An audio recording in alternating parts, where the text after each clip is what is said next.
Hello, everybody, and welcome to Morale Check, the only bolt action podcast with a Hoosier, someone from Lafayette, and someone from Kentucky. I am your host, Cameron, joined as always by Lafayette co host, Kory, and from across the river, Jay. On the sunny side of the state, yes. The sunny side of the state, the Jersey side of the cesspool. We have a lot to cover today. Just all of that's getting cut. We have a Yeah. lot to cover today. We've got the armies of Britain, and then on our way to Gen Con, which would have been after our original recording had we recorded on time, the armies of the Soviet Union teaser was dropped, so we can go over that as well. Which one do we want to start with, gentlemen? I'm good for whatever. I have the British. All right, we'll go. I have the British. All pulled right, up. Let's vote for the that's British. 3 votes British. Let me go ahead and pull up the book. I have thoughts, but not actually about the British. Funny enough, I have thoughts about what this book means for the other armies. As always, I'm an let's start American, there. so everything is based around my understanding of Elaborate. America. Of course, Like any- yes. Yeah, As like is our any way. good proper American boy, you hear about the British and you think, how does this impact me? Well, I was about to say real quick, surface level, what's everybody out of 10 or like thumbs up, thumbs down, cold the warm? What are we feeling about it? Medium? Sub-medium. So medium. Sub-medium. Now, the 25-pounder is forced to take the gun shield now. So that's kind of cool. So you can have shielded 100-pounders. That's pretty jazzy. And that's the only thing I like about it. It does raise the cost by 40 points though, doesn't it? Well, it's 10 points per model, right? So it raises the 100 Gun pounder by 40 shield points. was 5 points in the core book. I'm not sure in Okay. the new one. I mean, it's But 20 you points. don't- That's not too bad. That's You don't 5 have to submachine remember guns. to click the button. See, you're trying to gaslight us into thinking that you just forgot to click the button. Guys, I just forgot to click the button. Yeah, no, absolutely. I don't know how to click buttons.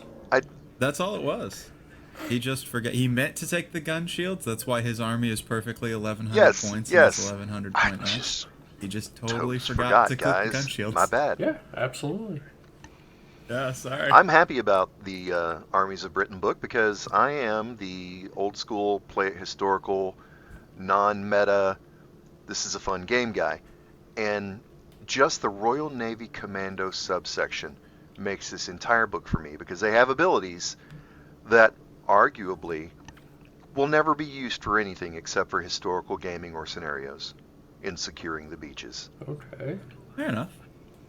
I will be the slight dissenting voice here, and I will say, of the 3 we have so far, I honestly think this is maybe not the weakest one, but in strong contention for the weakest one so far. And I will, not to say there isn't stuff in here I don't like, there definitely is, but just that if you have the PDF, Control F the word transport, and tell me how many times the word transport pops up, and then go over to the PDFs for both America and Germany and do the same thing. 55? It is Britain by a mile. A lot of their unique vehicles are just transport versions, which is cool from a historical standpoint. I will not take that away at all, because the Brits really did pull the turret off of everything. But my other slight complaint is the fact that they take the Crusader SPAA and make They it also open-topped like- for some reason. They also like doing things like taking an SAS Jeep and stacking it completely to the gills with machine guns. So it's mentioned as a, yeah. And I like that. That's great. Yeah, well, I mean, that's fun though. I don't like the lack of infantry options because you have like 4 commando options, an airborne, Chindit, and a normal one. You've got rifle, home guard, airborne, air Potato, landing, tomato. Chindit Commando, Royal Navy Commando, Commando Motorcycle, SAS, and then, your various specifics. I don't know, we get the Blacker Bombard, and that's enough for me, quite frankly.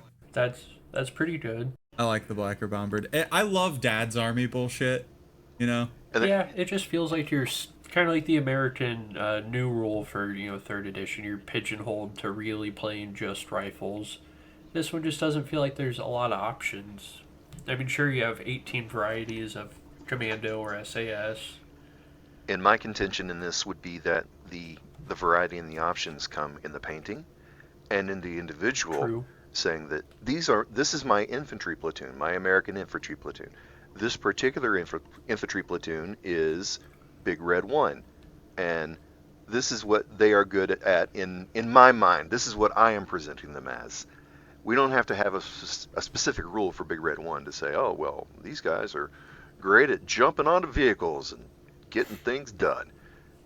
You can make a lot of variety Fair. and a lot of options just through your own representation of your troops. That makes sense. You win again. Ish. Yeah. Oh, no, no. There's no winning and losing in this. There is only experience and communication. I think it was, and I will go ahead and I'll break the forbidden seal and I will compare this to another tabletop. I believe it was Flames of War, although this might have been Bolt Action V1 or V2, that did actually have some rules for like specific regiments. The one that sticks to my mind is the I believe it was the 13th or the 8th Infantry in Italy. That's big thing was just they drilled constantly on the march, and so they were actually able to on foot keep up with motorized divisions, and so as a result, taking this meant that you got like instead of 6 inches on an advance, you got like 9 or something like that. That being said, I do think that would bog down the book a little One bit. thing that I do look at as a negative in this book, in the Army Special Rules in particular, is the Come On Lads ability. Is it thematic? Yes. I should love it. This is thematic. The officers in the British Army, they lead from the front. They're in danger all the time. They're up there with swords and frickin' bagpipes and horns and everything else, pointing umbrellas at enemy lines. And they get a better Longbows. morale bonus. Yeah, that's great. The cover save they get is reduced. Well, I'm going to say it's not every. Uh, Um, a large number of British players are going to hide their lieutenant at the back, just like they always have, especially now because he's got reduced cover save. yeah, that is perfect for the game about a movie about World War II.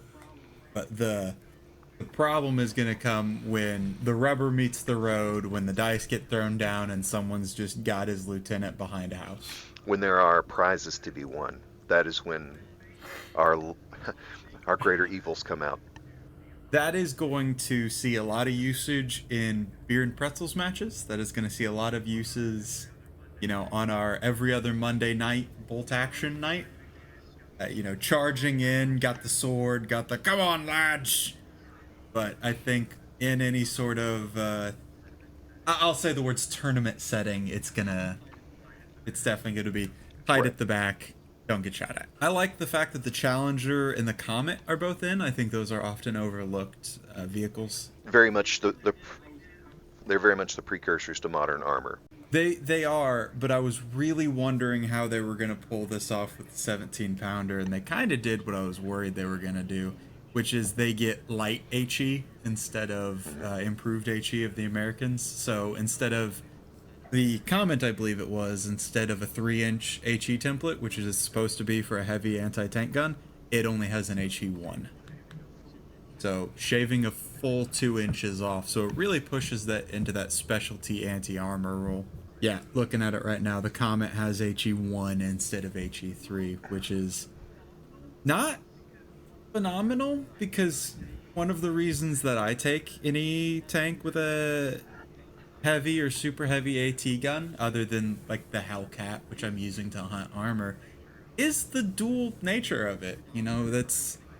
It's predominantly for hunting tanks, but a 3-inch HE template is nothing to scoff at. That's what, a pin Yeah. 2, pin 3? So it'll shred Yeah, veterans. it's a bad day for veterans, especially if you are able to fire it indirectly. But now that you got the Comet out, sure, it's got that super heavy anti-tank gun. That's what, pin plus 6? Pin plus... I think heavy is +6. So super heavy would be plus 7. But an HE1, that's autocannon. That's a heavy autocannon. But is it that's- cheap? It's not cheap at all. What is it? 300. You can only take it at regular or veteran, and it's either 258 or 310 points. So, especially because the British get Lend-Lease Shermans, a easy 8 might be a better take. Honestly, it gives you you lose you lose a pin, you go from 7 to 6, but you keep that HE2. And it's not the only kind of odd, Oh. non-competitive thing in the British book. One of my favorite weapons in the British books is in the anti-tank section, and that is the Archer. That's a sweet model. The good old Archer. Yeah, That is a lot of fun. The reverse but so many mounted times I have been playing Valentine. against people, and they want the gun.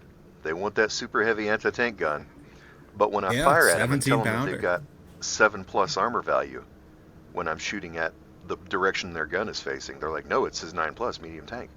It's like, yes, but the gun is pointing to the rear, and the rear is going to be 2 less than that. And it's open topped as So well. maybe not for the people who are super into, yeah, I'm going to win, I'm going to finally tune my list and take all the most powerful.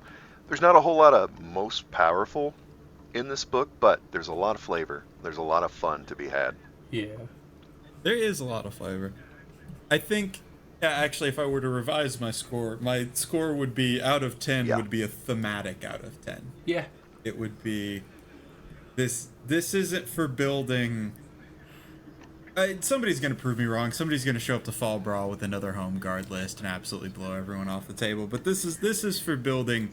This is 13th Regiment, 7th Armor, or 7th Desert. Like, they fought at this battle, this battle, this battle, and here is Yeah. their They made this coat book of for arms. Sean. Yes. I think he bribed them. Yeah, that is very true. Need a decal guide in the back of the. Although, if you're gonna go paint individual decals, you probably already know what the individual And for decals are. people's reference, Sean being one of the Fighting 502nd guys in the Louisville area who always makes historically correct armies to a fault. Like, he'll Yeah. get to the point of, this is the actual serial number that were on these vehicles.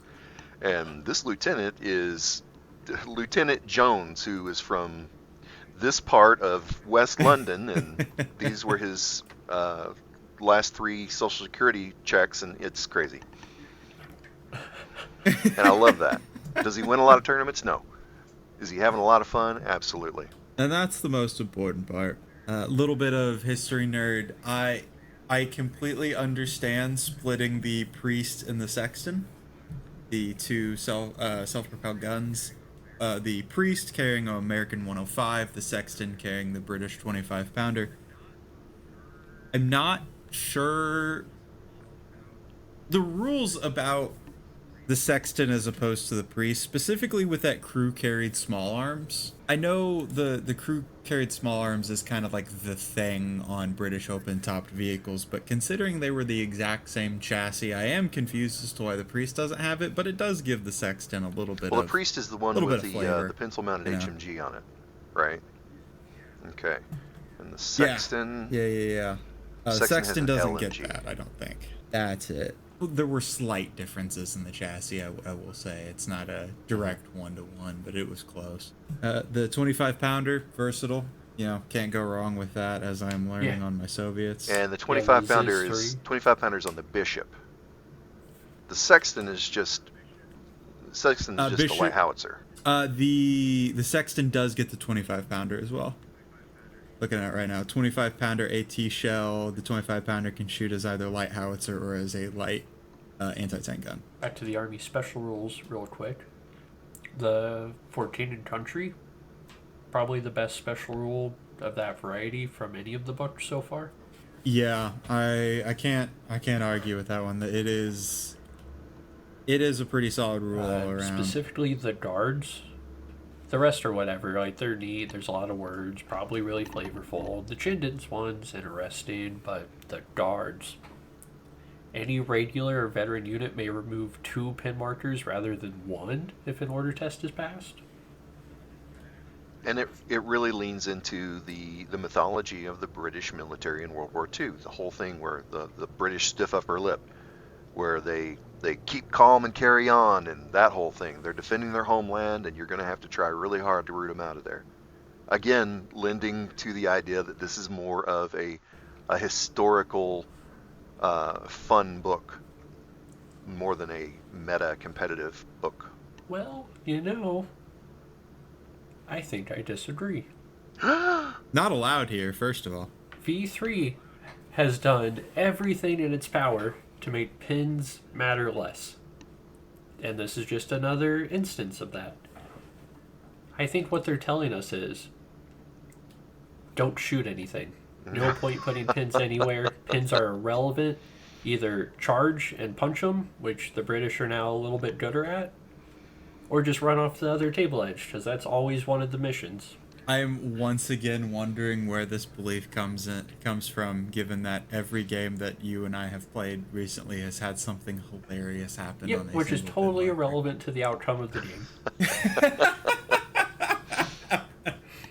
My opinion on the pins mechanic in V3, people used to pay a lot of attention to pins because, oh my gosh, I've got 4 pins.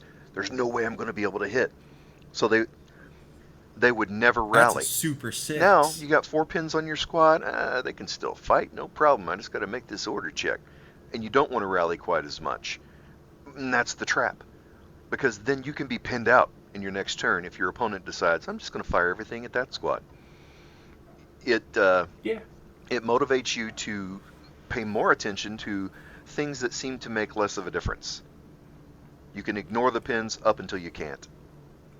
Didn't they make route? I think Sorry. that's it. Didn't they Sorry, make go ahead, Kory. rally easier in version 3 as opposed to version 2?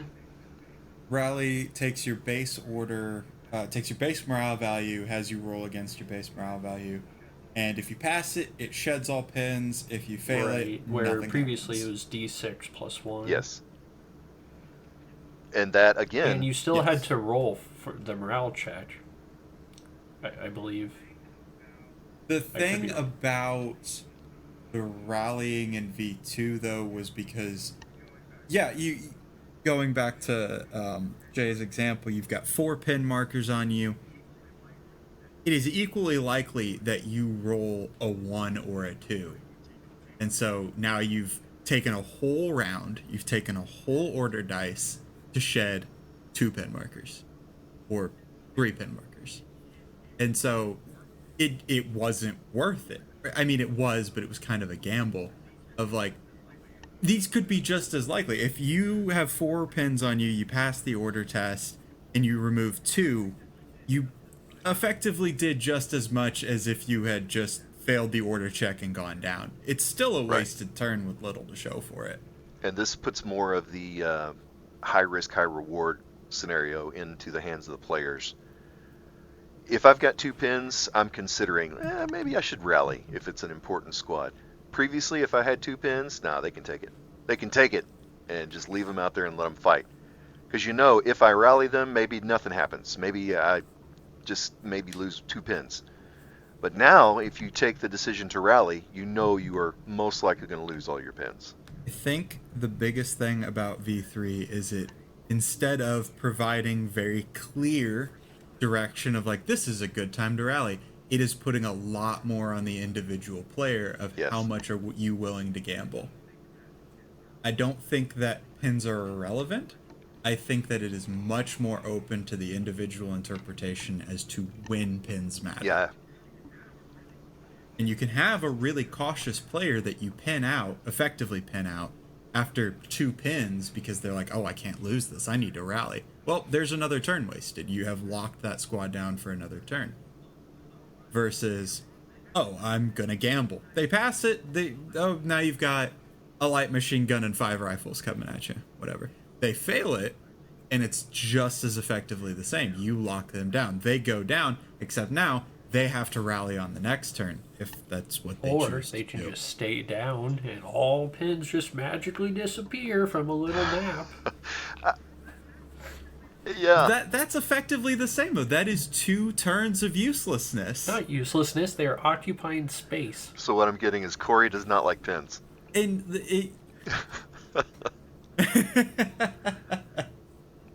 I think the stay down to remove all pins works, one, thematically, and two, from a balance perspective, because you fail an ordered test, so you rally the next turn, you're out for 2 rounds. You rally, you're active the next turn, you're out for 1 round. You go down, you stay down, you're out for two. The best thing there to do is to have made the judgment call in the beginning, in which you're out for half the time. I think rallying and staying down for 2 rounds is punishment for miscalculation. It's not 2 empty rounds. It is still 2 rounds of occupying space with a stupid good cover save, potentially on an objective, and saying, pins don't matter. Take a little nap, they go away. Here's the thing. Actually, I will disagree completely. So in Caleb and I's game last Monday, on paper, it looked like I locked... situation, one of my squads, it was a veteran Soviet scout squad, was down in the woods, and I locked down 3 of his squads for like 3 turns. There was an SMG squad, there was a rifle squad, and a tank that were all trying to kill this squad. My squad had 4 rifles in it. He could have pulled 2 of those squads off. He could have pulled the tank off, and he realized that a round too late, so my T-34-85 smoked him. But he only was kept down that long because he placed this value on the squad that really couldn't do anything. And even when my squad was able to shoot, they killed 1 guy. 1. There were 12 staring him down. It was a kill point mission, and that was a small squad. He had options to leave. He could have directed a squad away from there to the fight, to the push that was actually going on, because my T-34-85 broke through on the right side, and he didn't really have a counter to it until I overextended. Target fixation. Yeah, we've got to... Yeah, and that's the thing, is target fixation. A downed squad is only as valuable as you deem it in that moment. We got a guy in our local group in Louisville who, if you put a mortar spotter in a place where he can see it, oh, he will direct 50% of his firepower at least to try to kill this mortar spotter. In a kill point game, it's like you don't get a die for that, my brother. You're wasting firepower. I know the bullets are free, but come on. Bullets are free and we got plenty of them, but there's other people that could use those bullets right now. And I think that's where version 3 has left a lot of things up to personal interpretation and ambiguity. You don't personally think pins are that effective. I have watched my opponent foobar 3 times off of a single pin. So I don't think there's a correct answer, though, because even as I'm harping on about, like, oh, I think pins matter, there's just as many times as I have watched someone pass an order test on 4 pins, on 5 pins, because they have the right combination of a lieutenant or a captain or a veteran or luck, because we're rolling dice here. And I think that's why I prefer V3 over V2. V2, kind of like we've mentioned before, there was a correct way to play it. You had your rifle squad, you had your artillery, you had your armored vehicle. That was that. I have seen a lot more variety in both playstyle and army composition in V3 as opposed to V2, and I think that's why I really like V3. That's because the list building, like, you did it in a generic list. You know, you had your 4 infantry squads, and then one of, where now you can take your armored platoon. And I preferred V2, but I love the list building capabilities of V3. I would agree with that. I mean, I really like the building in V3, especially the points reduction. I don't like the cover saves, I'll tell you what. They're almost as... And the wonderful thing is you don't have to play with them. You can just not take a cover save. Your opponent will thank you. Stand out in the open like a man. Protest cover. Don't take it. We don't need no stinking cover. Fall brawl. I got you. No cover. Yep. I'm going to steal the wooden spoon. Coverless Kory. I will say, I do think... I do definitely see and kind of agree with that side because I do remember my Rangers in Kory's Mountain Gerbils shooting at each other Hardcover for 8 turns. from hardcover, and it was the dumbest exchange I've ever had in this game because it felt. Have you ever seen Naked Gun when Leslie Nielsen and the other guy I can't think of are shooting at each other back and forth, and it looks dramatic until the camera zooms out and they're on like opposite HVAC units like 5 feet away from each other and missing. That is exactly what that. Like I'm gonna go in and I'm gonna edit it with our profile pictures because that's what it was. It was, I'm shooting you 10 times. I hit 8. You passed every cover save. You look at the movie version of this game though, and you see the new recruit squad shows up. They advance up to the front lines.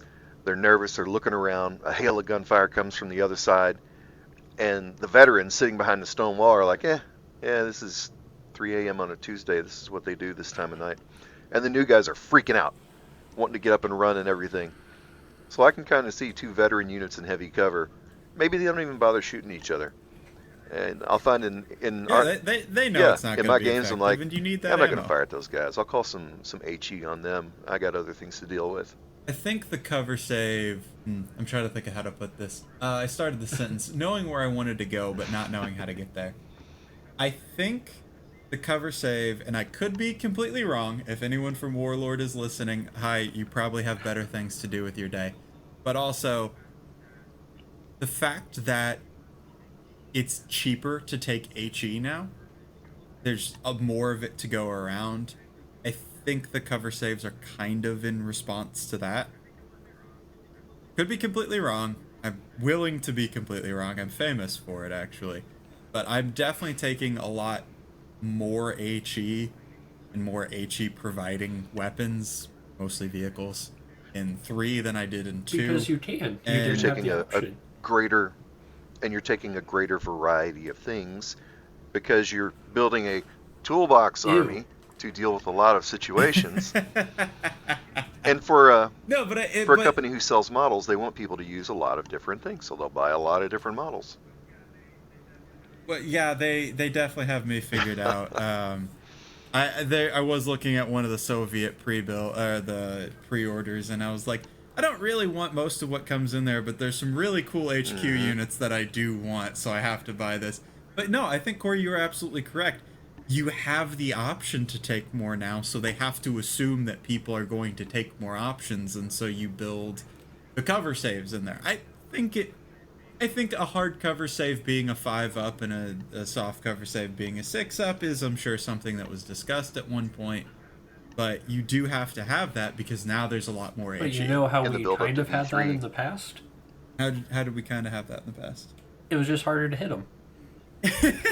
I want them to be my fault. I don't want someone else to be able to yuck my yum. I don't want to roll 18 different rolls of dice to finally get 2 wounds for them to roll a 4 and they don't matter. I'd rather super 7s every time, or miss more. You'd rather miss more and meaningfully hit than hit more. It feels For less bad when you meaning. finally get a wound and they go, nah, boo-boo, that didn't happen. It's player agency. You want misses to be your I don't fault. want somebody to yuck my yum. I get that. I completely get that. For the record, I just want to state this. I don't think that's incorrect. I don't think there's a correct answer here. I think game balance is a very delicate thing that you could probably write entire bachelor's degrees around. And I'm sure someone has. No, but I completely get that. I will say, it was way easier for me to get some of my close friends into version 3 than it was to version 2. Because while I don't have hard data on this, just from trying to get people into both, I do think people want to hit more, even if it doesn't mean as much. Weirdos. Just in general. At the very least, you're going to be able to put a pin on somebody. And yeah, and you're putting I know Kory pins. thinks that pins don't mean anything, but so many times I've seen one pin be the difference between activation and But non-activation. non-activation isn't always a horrible thing. Especially if people make goofy activations that end up being bad ideas, yeah. There's no bad ideas. There's only poor Yes. execution. Oh, I think the knock-on effect. Okay, people are hitting more, which means there are more pins going around, which means we need more ways to get rid of those pins. I think it. I think that's the through line. I think that's the flow chart that we came up with, or Warlord came up with. And it makes the game flow a little bit quicker. Disagree. I very strongly believe. I did.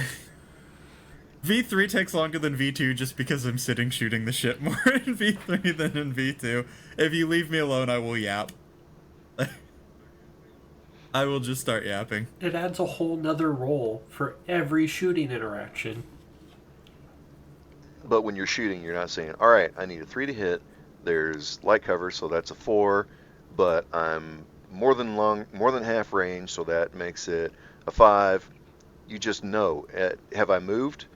No. Then I need a 4. Have I moved? Yes. Then I need a 5, unless I have an assault weapon. And that's it. Do I have a pin? We'll say Plus separate 1. of everything else. Separate of absolutely everything else, getting rid of the half distance Yes. thing. Just a straight good Yep. idea. Like, no complaints, no discussion. I saw that and I said, thank God, and I moved on. Yeah. I 3/4 agree with you. Because 3/4. Okay, so what is the 1/4? I'm curious hearing the 1/4 on that. I didn't mind having to measure. That's all. Oh, that's fair enough. It slowed the game down for you, or did it speed it up? Maybe a Haven't touch. stopped to I don't measure. know. It's not hard to pull out 12 inches on a tape measure and slap it. No, doesn't touch. I do like, in that regard, I do like, you're in range, you hit. Or you're in range, you can shoot. No, like, oh, well, you're kind of in range. It's... I like the getting rid of half. I completely agree and appreciate keeping the half distance rule for penetration. Yes. For armored vehicles. That keeps some range aspect. That way you're not lobbing 40 millimeter rounds from maximum range and somehow doing the And same. that gives us a little bit of differentiation between the high explosive type weapons or the kinetic energy weapons or things like shape the charge. chemical. Yeah. Yeah. Or a bazooka. No, I mean, not that bazookas had the greatest range anyway. 24 inches isn't as long as you think on some of these Yeah. tables. And the ranges on the table, they're not true ranges. We've done the math on this previously. Okay, I've got my rifle. I can shoot an incredibly short distance as it happens. If you Right. scaled this up and did actual true 156 scaling, your rifle should never have anything out of range. I think the thing, again, thematic, is effective Yes. range. Like, yeah, your rifle can reach out and touch him at 500 yards. Can you shoot someone at Right. 500 yards? And now Those are they're two over different And if you're- half questions. range, so you have to add 1 to your roll. And if your boards are wide open so that you can take those 72-inch shots, maybe that's a problem too. I do want to see Anarchy rules. Just Calvin Ball rules. Bolt I'm always action. game for just Calvin Ball. Whatever. I love Calvin Ball. Calvin Ball is just the most fun you can have.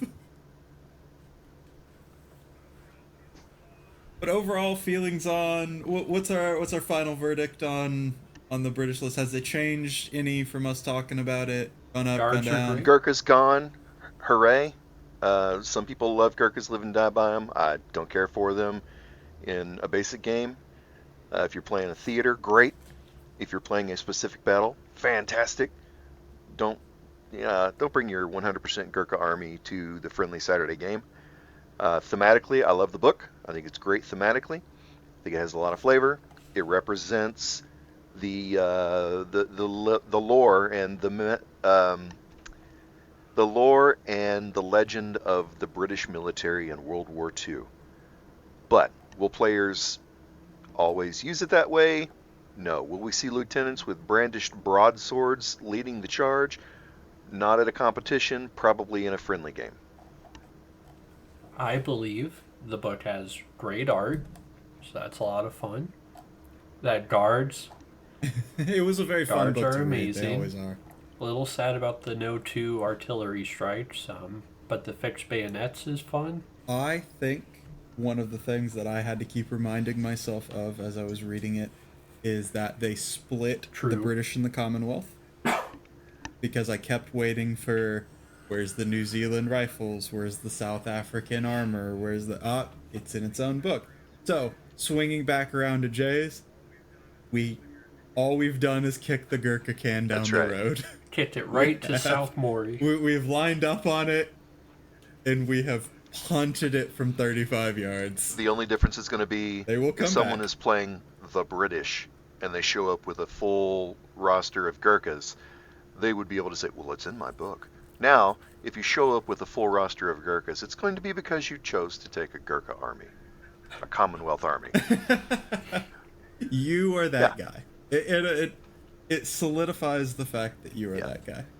I think my opinion on the British books actually changed from our discussion. I had been viewing it with competition brain, and I think you're absolutely right. It is the mythos of the British Army, the stiff upper lip, the back every fortnight, the dad's army. I would have liked to see a little more leaning into the dad's army Yes. stuff, but they the focus has been around late war, 1944 so far, because all the pre-release has been, Battle of the Bulge. Everyone's got a winter kit. The British got their North Africa kit. I like it. Don't think it has brought me around to building British armies anytime soon. But if I ended up winning any Brits in like prize support or anything, I don't think I'd be upset. Which is about as non-committal of an answer as I could give. I'm just now realizing. Hey, it's whatever it takes. That being said, we got a fun drop on what was that, Thursday, August 1st? We got the Soviets. Da, tovarish. And I'm very excited quick. about these. Not just because I've been Just to building a yuck your Soviet yum army. a Yes. little bit. We skipped All right. the start of the podcast. We skipped what have we been hobbying. I need to grab whatever snow effect you're using, because good God, between the 222 and the 250, your snow camouflage Oh, it's just a has been sponge. incredible. Any snow effect will give you a similar effect. Now, the Pro Troll one does kind of super suck. It's great for like a base and then build up off of it, but it doesn't end up drying looking like snow. This podcast not sponsored by Proacryl. But it can be if you wanted it to be. Yeah, We'll I find love good all things their to say. products. I use their brown fine earth as the base for almost every base that I do. I use tons of their paints. They're great. They gave price support for our June tournament. They just don't make a very good snow product. I will agree with you completely on their snow product is great for bases, because my grenadiers are based with the red earth and the snow, and they look phenomenal for bases. They provide a nice hard back for it.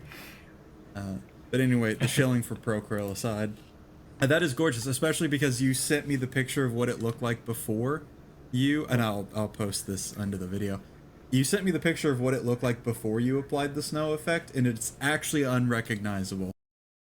Because I saw that and I was like, oh, that's a really cool like Eastern Front thing, and then he sent it to me with snow. Oh, and then the Stug that you've seen multiple times, that's just going to get covered in snow. And then bam, fall brawl ready. Oh, nice. All we're all ready. Cover your dice in snow, you'll be What about good you, to Jay? go. I have been going through the pile of shame and organizing it. The gray Yep, pile gray of pile shame. Organizing that a little bit, getting some French ready to be primed and painted.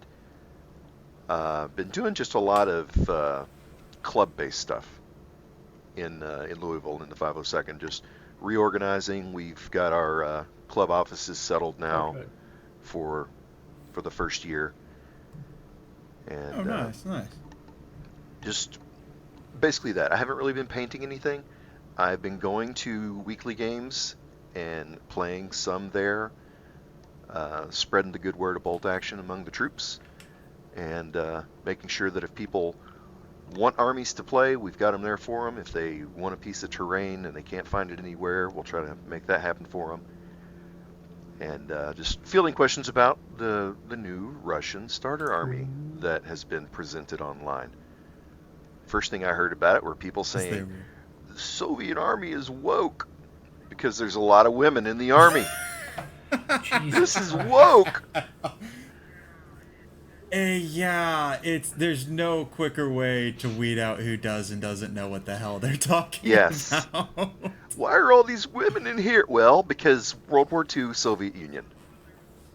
So there was this little thing going on called the Eastern Front.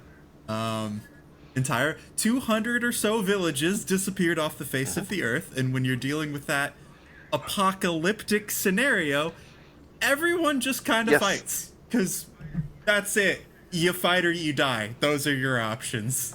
And the special figure for the new Soviet set, Cool. Olga Kovalyova. And please forgive me, Olga's relatives and distant relations, if I've pronounced this incorrectly. I love this miniature. She's got overalls on. It's great. She was a proud worker at the Kranzi Oktobria when the invasion happened, and she picked up her brick, and then when that failed, she picked up a gun. Carrying the big flag, submachine sweet gun in model. one hand, and the overalls. Yeah, Very thematic.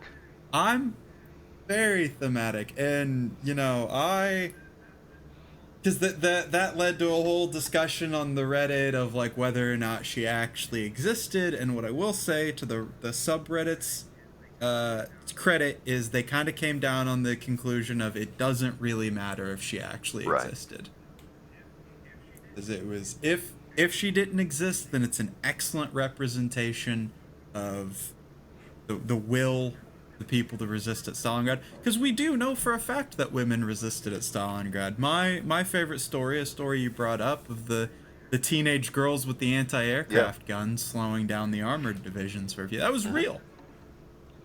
That's all And they made provable. they So made no, Rosie the Riveter look like a pawn. Go ahead.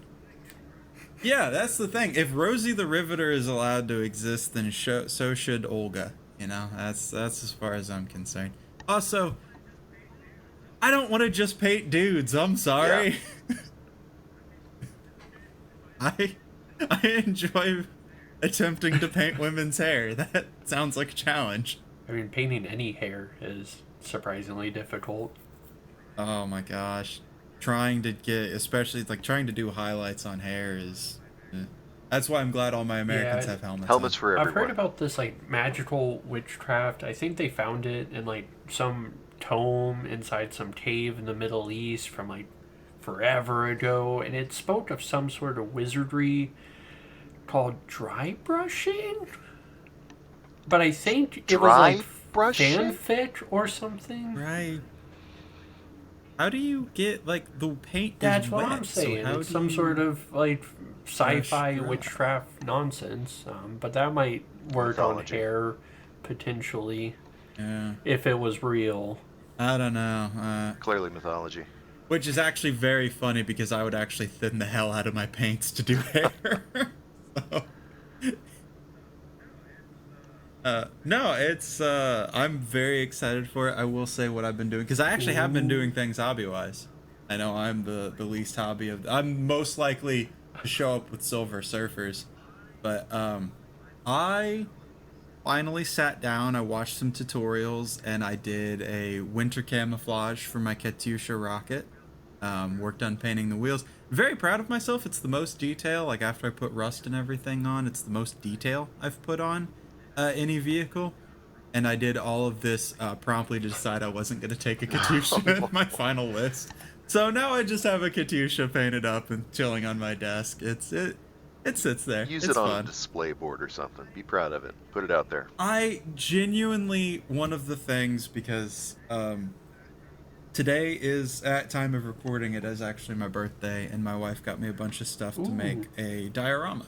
Because I do actually want to make a little diorama board. So I think a Katyusha rocket with a bunch of Soviet infantry around it will be the diorama that I try to make That's next. great. I say next as if I've ever made a diorama before. The thing that I will do next. Well, that'll be neat. Yeah, I'm looking forward to it. Start bigger than you think. I'm going to start bigger and work my way back. Smart. So I will probably... I'm going to start with like the Katyusha, the T-34-85 when I get it, and like 2 squads, and then it will probably end up as like a handful of... Oh, I dudes mean in like the Katyusha. size of the diorama. Start bigger than you think you will need. We have this serving tray that hasn't really, because we don't really host people because everyone else has houses. A very nice looking one from the outside. We have this. It looks like a very nice apartment, from the outside. It is super nice. It's cozy. We're in a 2-bedroom, and the second bedroom is both her and I's office, and I can't open one of the closet doors because my desk bumps completely into it. That's how tight it is here. But it beats paying what they wanted for a 3-bed. So I'll take it. I'll take not being able to use one of the closet doors and pay like $600 less because renting is out of control. True. So do we want to go through some of the Soviet Union's Army special rules? I would love that because there is one in there that made my heart very happy because it is actually something I talked about on a previous, I think the Lost episode actually. Because they get the flying tank rule, and I'm over the moon about this. Genuinely. It almost doubles the hits needed to shoot down an aircraft. And it also makes it easier for the Soviets to call in a ground attack aircraft. I'm vindicated. I stand supreme atop this pile of people who doubted the aircraft. Me and a Sturmovik are standing above this, and I'm cheering. That'll be a very thematic thing. Yeah, it's the Sturmovik, the IL-2, fantastic plane. Beautiful in all of its forms. Beautiful aircraft. That is a functional design right there in the best possible way. You look at it. If you showed that to someone who didn't know anything about aircraft, they would say, "Well, it looks big and tough to kill." And they were right. Now, and the Soviets do have quite a few Army special rules. They do. Some like better, the lack of some radios worse. is sure thematic, or potentially thematic. I don't really know, but it's weak. Shave 10 points to lose 6 inches. I was talking to Dan about this on the Discord. Not entirely. I understand they want their thematic rules to be, both pros and cons. The average Soviet tank didn't have a radio until 1944. Just on average, like blind pull, grab 5, 3 of them having radios. You wouldn't have this until 1944. I just view it as a free command vehicle. That's kind of how I'm looking at it. The glasses from They Live, you take them off, it says lack of radios, you put them on, it says free command vehicle. Exactly. But with half the range of your command sphere. I was kind of swapping this back and forth in my mind. I think it would be a bigger deal if non-armored commanders couldn't provide their bonuses to armor. Right. Lieutenants and captains or Oberkommandos or whatever you want to call them can provide their bonuses. And I think what we're probably going to see is a bunch of really cheap, light and kind of terrible light and medium tanks from the Armies of books. So I think that's more meant for like massed armor sort of thing. Sorry, I wasn't aware that If I had to guess. like a normal lieutenant could give their morale to vehicles. Oh yeah. Okay. Absolutely. Yeah, they just can't Unless snap. they're open Snap top. too. That's the only thing they can't do. Okay. Unless they're Well, that's open top, jazzy. yeah. Okay, well, yeah, whatever. Who cares about this rule now? Yeah, free command vehicle.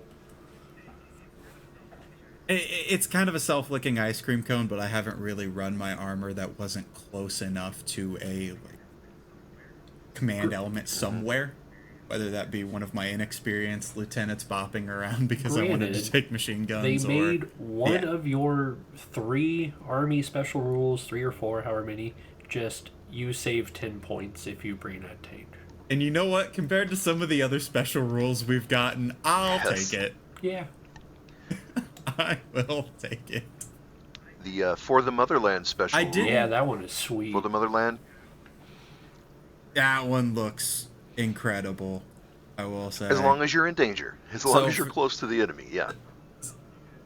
Well, what else are you going to do with inexperienced rifles? Come on, man. These bodies aren't going to bury themselves.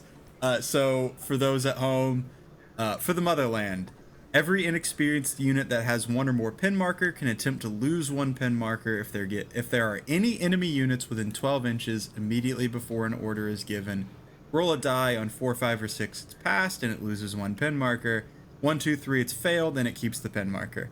Once it's been done, continue the test to see if it obeys its order in the usual way, even if they have lost their last pin marker, in which case the order test is taken without negative modifiers. So, it's essentially past this and you shed 2 pin markers. It allows inexperienced Soviet infantry to shed 2 pin markers should everything work. Yeah, kind of like guards, but worse. Kind of like guards, only they're inexperienced, so it's still a 7. Right. You know, it's still gambler's odds here that you're gonna Well, it's just not a gonna 4, 5, pass 6, this. right? I think that could Yeah. 4, 5, or 6, yeah. Well, I mean, even the way it said, like, even if it has no pin markers left, you That's still fine. take the test. And if average roll is 4, you know, that's an 8. Well, you just roll a single die, right? Well, to shed the 1 pin, yes, but then you still have to make your order check. Even if you have 0 pins and you rolled to lose it, you still got to make the That order makes check. sense. Okay. That's Okay, still not yeah. that bad. It's not terrible. It's not, that will make it into one of my armies eventually when I make, like, an all-inexperienced rifle unit just to get, like, 18 order dice on the field. Because you have to be within 12 inches. Okay, all submachine gun squad. All inexperienced submachine Now, gun if you're squad. wanting Go to have like fun. fit a lot of dice in a list, I don't know if you've heard of these things before, but boats. Boats. Please They're tell me cheap. more about boats. They're made for the winter. They would excel on snow and ice, probably, maybe. That sounds about right. I don't know the most about snow. I live in the Midwest, but that, yeah, I could see that. I could see that. Have you considered this, Jay? I thought about it a time or Boats? 2. You know, the rules do allow for it. If you're I wonder sweaty. how many boats you could fit in a list. Yeah, I've heard someone say 32. That is a lot of order That's a dice. lot of order dice. I actually don't think I have 32 order dice. I wonder if you could put skis on boats. Why not? Put skis on an 88. The technical of the future is skis, boats, outboard motor, Dishka machine gun. That is What my is that full Soviet- army. Yeah. Glider thing. Oh, the airboat Yeah. that The gets Aerosand? skis and Yeah, we're just making yeah, a cheap that version was of it. that. I would love to model an Aerosand, but have it be a Sturmovik with the wings stripped off and skis slapped to the bottom of it. And that's my Gosh, Aerosand. that's so good. There are more rules Yes. that we've been given for the Soviets. One of them is even good. Actually, 2. I will give. The only one I don't really Oh, like those is were the the not old one rules. step back. Right. Oh, okay, yeah. I forgot. Not one step back. Mass batteries in Great Patriotic War is. I still think Great Patriotic War is phenomenal. Oh, it's fantastic. I love it. I do like how they're making you take an artillery and an air observer now. They are? Oh, for having both the Sturmovik and the massed batteries. Yeah, you know, everyone was saying, you know, America gets the bonus, but they really went in on the Soviets' air, which, you know, breaking out the switching over to the historical aviation nerd for a second, as is my job. And the thing that's going to irritate a lot of people, specifically Americans who don't know too much about Soviet air wings, as they should.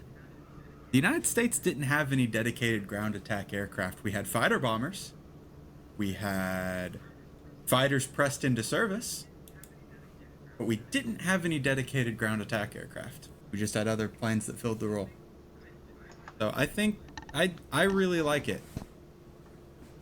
I think it's a great role for the Soviets. I think, again, thematic. I think for Very thematic. your resident movie viewers, they'll be like, "Oh yeah, the Sturmovik, yeah," because they've played the Yeah, the game, flying the artillery. flying tank, yeah. Yeah. As far as the old rules that are just carried over, we've got the old, not one step back, great mass batteries, great patriotic war, the best of the three.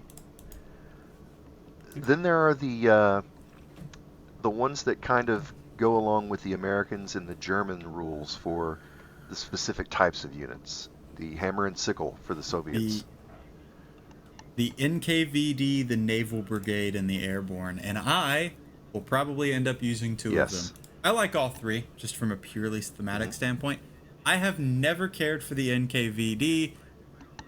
Again, when I do my all inexperienced army, I'll probably throw a commissar in there just for, thematic effect. Like a real Battle of Smolensk or Korsun Pocket or something. But NKVD's whatever, it's fanatic. You get the not one step back rule. Naval Brigade, I think that's really fun because a lot of naval units did fight as disembarked infantry. They're beautiful. So that is fun Your to ship's see. in the harbor, And your ship's in the harbor is Yep. frozen. Well, you're in the infantry now. well, grab Yep. a gun. They're not coming from the sea, That's right. are That's they? such a cool nickname. I do. Like, The Black yeah, Death. that's tough as hell, man. That Like, your is nickname's tough. just Calvin. That's pretty weak compared to the Black Death. That is. I also like it because it is a. The Russians did not, well, the Soviets and then later the Russians did not call their Marines Marines. They called them naval infantry. So I think it's a fun call over to that. The one I am the most excited for, though, is the Airborne, because a lot of people tend to forget that until the 101st and 82nd came online, the Soviets really led the way in And they had airborne really infantry. cool hats. They had really cool hats. I wish the plastic was a little bit better because I got a Soviet airborne squad from prize support, and they are really cool hats. All in all, I'm really excited about this. I was super excited for the Americans, really excited for the Soviets. I was indifferent on the Germans. It's just not something I play. Brits were retroactively, I've come around to being, thematically excited for them. To me, one of the But I one of the think great that- things about the hammer and sickle rule, the ability to tailor your force, is they all do different things. One gets fanatics, They one gets do. tough fighters, one gets stubborn. It's not like the poor Americans where it's like, okay, your paratroopers are stubborn, Everything is. and if you want to make Marines, then they're stubborn. Okay. And if you want Rangers, they Yes. run, and then they're stubborn when they get there. Yeah, the Soviets will It just kind of helps you tune your army to your own purposes, which goes back to something that Kory said about the British earlier, that there weren't really a whole lot of options thematically to make different types of units. Well, this is another way that you can do that by using these abilities. I will go ahead and say, because this should come out in August, provided nothing goes horribly, horribly wrong. The Soldier Fortune for this month is Audie Murphy, a man I am very excited for. I actually ordered it. I bought it, a birthday gift to myself. I got it. He is Audie Murphy. If you're any sort of American military history aficionado, needs no introduction. The man who went to hell and back, seen carrying an MG42 and a striking pose on the model. I really hope it comes with that base. It's a really beautiful figure. and it's going to open the door for It is people to beautiful. argue about whether or not he should get buzzsaw because he's got their machine gun. Sweaty. All right, so I'll wade into that fight. No, the argument that, because I don't know what it was like when you were in, but training for machine guns, we were given a time that you held the trigger down for, and a mimetic that I shall not Right. repeat on air for what you repeated in your head to know how long to hold the trigger down for. I think just because you carry the MG42, if you have been trained on the American method of firing the machine gun, you wouldn't No. think to fire it for that long. So I do think just because you have the weapon doesn't mean you have the training. That's leave me out of it. You all argue in the comments and leave me We're going to alone. have some actually people out there who are going to say, well, it's the German Right. guns. Okay, fine. So it had a higher rate of Yeah. fire, yeah, which means they probably wouldn't hold the trigger down as long because they would pull the trigger and go, oh shit. It's just like Italian tanks that the Germans took over. Well, just because it's in the German army now, it has buzzsaw. Yes, because the people driving Yes, the equipment. because the Germans went in, replaced the Carcanos with, it wasn't a Carcano, you know what I mean, with MG42, a thing they had time and resources to do. But yeah, someone's going to try to squeeze that extra one die per activation to super ultra hyper optimize their list. Not a fit. It is now that I'm going through. I'm so sorry, my ADHD brain just activated. I'm going through the Bolt Action website to look at the Soviet pre-orders, and I came across the Gentleman's War, which did make me think of two things. One, I think Warlord are knocking it out of the park with these starter sets. They give you roughly 750 points per army. They give you 2 armies. It is $140. You go halvesies in with your buddy. One of you take one army, the other one take the other army. You have a short skirmish army ready to go. Oh wow, they have like cheap buildings for it too now. That's nice. Yes, they have that cheap, because it's Gentleman's War, so it's the Desert Army versus Desert Africa Corps. It is a 222, sorry. Humber and M3. one of the British armored Should be a cars. Humber, I believe. Yeah. Yeah, this is probably their best set. The U.S. versus Japan one, Island Assault, kind of poop. It was okay. I like the Band of Brothers one. It's really easy because that's how you get like a good red-blooded American in. You're like, yeah, we'll be Band of Brothers. You can take the Americans and I'll take the Germans because everyone has seen Band of Right. Brothers. You've at least been exposed to it in some way, shape, or form. But sorry to have cut you off there, Jay. Nope, I just all good. brain was working. But scrolling through these pre-orders, the pre-order armies look really cool. Don't have too much to say about them. They got guys with Molotov cocktails. They've got PPDs. They've got Mosins, Capes. DP27s, capes. Most importantly, capes. Gotta have your capes. If you're gonna have guards, you gotta have capes. I also like that there's 2. There is Defense of the Motherland, which is 41 to 43, and then Advanced into Berlin, which is 44, 45. Includes the tank no one will ever use. Right. Sorry, IS2. Poor old IS2. Just points out of relevancy. If they give it some sort of special rule for HE, I will consider it. But I do have to agree with Dan. You're telling me this 100, it throws a shell the weight of a VW Beetle at the enemy, and it does the same damage HE wise as an 88 millimeter. Decisions were made, yes. While we're Decisions talking about were made. Soviets, real quick, you played a pretty interesting list last Monday. Those Soviets. How'd you feel about it? Right recipe, wrong cook time is how I will describe it. I like the list. I made It some happens. mistakes. I made some tactical errors. I forgot what deployment type we were using. and I positioned a forward observer and a sniper a little too far forward. They did not survive the first order dice being drawn. In retrospect, I'm not sure what I was thinking. But other than that, I mean, And infiltrators are it's hard a to kill. entire army I'm of not them. It's amazing. not my forward air observer or my sniper. They died very quickly. They took a Panzer Shrek to the building, and ugh. Good night, folks. Glad that they But all gave the Panzerschreck the ability to fire at a building like that. Sad when it's used against you. yes, it is one of those where I'm like, it's still really cool, even as it is melting me. But other than that, as I kind of mentioned earlier, I had one squad tying down like 3 Finnish squads and a tank.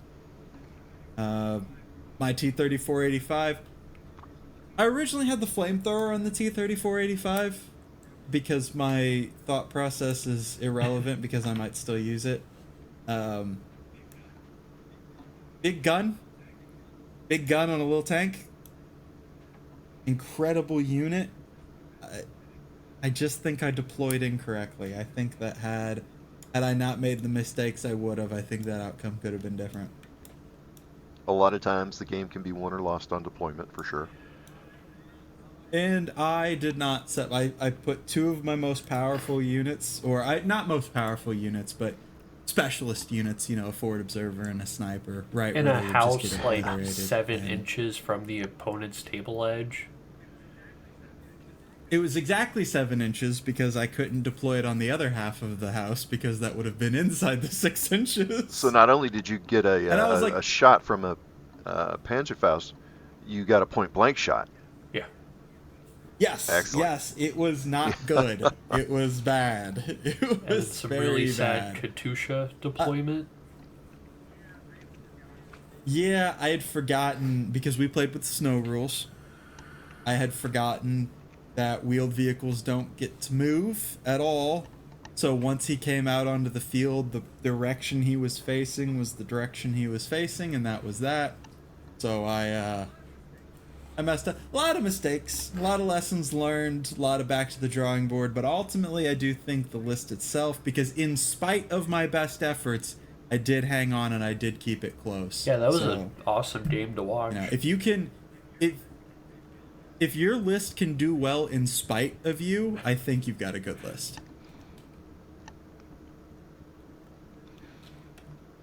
Do you have any wrap-up thoughts about the Soviets there, Jay? Sorry, kind of. No, super happy about the Soviets. My Soviet force that I play most routinely is my Black Death, my naval infantry, because I love the way that they look. Ooh, nice. They're really cool looking. I do like the Cracker Jacks. I've got my naval infantry. I've got a squad of tank riders, because who doesn't love to have your entire squad of tank riders dismounted by a single man with a pistol? And It's so fun. yeah, and I'm looking forward to the new rules. I think they are going to be a lot of fun. It's going to maybe not be completely totally valuable to use all of them, but I might paint a Sturmovik up. I think if the lists are, or if the armies of books are half useful and half thematic, I will be just fine Yes. with that. I will be completely happy because, you know, now I have no temptation, not any disrespect to the British military and its ability to hang on in the wake of everything they were facing in the Second World War, between the Blitz, between everything. Just not a particular interest of mine. I've tried. I have a lot of respect for it. But I think if you give me the option to take a massive amount of inexperienced infantry squads with submachine guns and you don't outright punish me for it, I think I could take that. I think I can deal with that. Not saying it would reward me, just don't punish me for it. And I find myself in a And position you'll- where I am more likely to play the British now, just because of all the little quirky stuff, and the fact that when I walk into a local gaming store and people say, "What are you playing?" "Oh, I'm playing British." They're like, "Oh, Here come the Gurkhas and the South African Gurkha paratrooper Maori troops. Oh, that was it. I was trying to remember the Yeah, name of the technically legal, technically legal. massive air quotes around Technically, yeah, the worst kind of legal. technically legal. Technically legal. Yeah, I'm glad to see it pared down. I don't see the British Army book bias right now that you really saw in version 2.